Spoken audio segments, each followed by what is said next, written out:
Okay, just wanted to do a little bit of update. Last night I got the motor pulled out of it. Needs a fair bit of welding on the frame. Nothing too bad, by the way it looks. First place that is cracked is, if I can focus here, right along here, and of course right across there.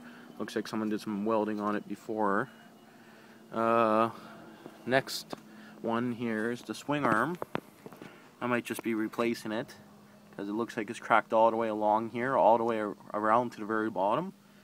Also, the sun's so bright I can barely see the viewfinder here, but it's cracked right along here. Looks to be just a short one from where the bolt goes in for the slider. I'm sure there's going to be a lot more than just these ones I'm mentioning. These are just the ones I seen without even flipping it upside down. Over here at the front, okay, it's going to be kind of hard to see in here, I know. Around here, if it's focused properly, all the way around there, a little bit up here, it's cracked. It's cracked also right here, right over here, and same with this side here.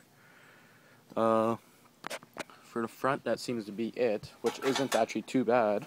I know these things are pretty bad for cracking. When I went to look at it, I checked all over the whole machine and couldn't really find too many. I thought there was one more around here. Looks like it might even been welded up there before. But here's the worst one I could see so far.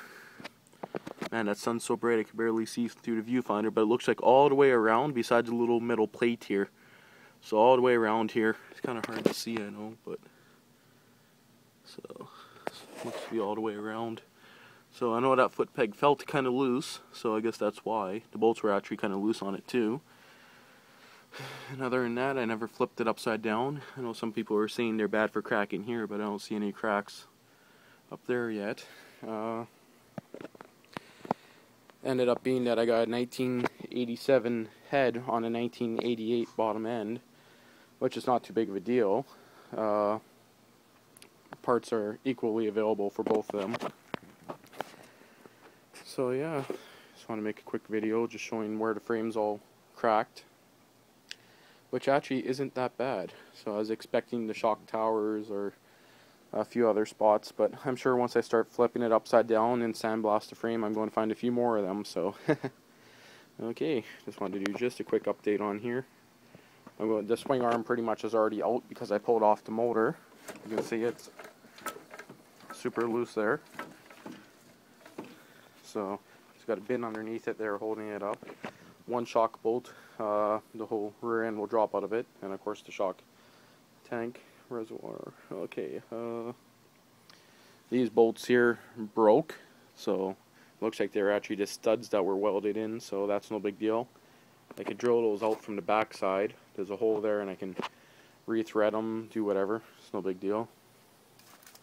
Yeah, pretty much where this is going to sit now, besides bringing it inside. So I'm going to take off the rear end, take off the handlebars, and I'll probably take off the A-arms and just bring it inside and let it sit there until I get the time and the money to get it sandblasted. So it's going to be a longer project. Probably won't be finished until the end of winter.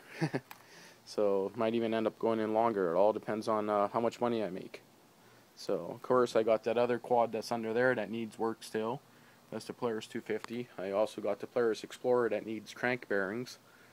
And this one here needed rod bearings, crank bearings, pretty much everything. So I just got the crank back yesterday from the shop. So I'll be assembling that one hopefully next week. So I cleared off the space in the basement in the workroom so I can always do the engine down there, because right now it's about plus 32 outside, which is a little bit too warm to be doing this. So so especially inside the garage, way too hot. So just wondering what anyone thinks about these A-arms, the way they're welded up. They're 1988 to 1990 swing arms, or not swing arms, A-arms. So I'm just wondering if anyone thinks I should trust those welds or if I should replace them. So they look like they were done proper. It looks like he had relief cuts up there. The bottom one I don't see where it was modded, so I'm guessing probably down here at this bottom piece there. Kind of hard to see. Unless they just changed the ball joints, I have no idea. So kind of nice to know where those ones were welded up, if they even did it or how they did it, but whatever. Okay, that's the end of this video.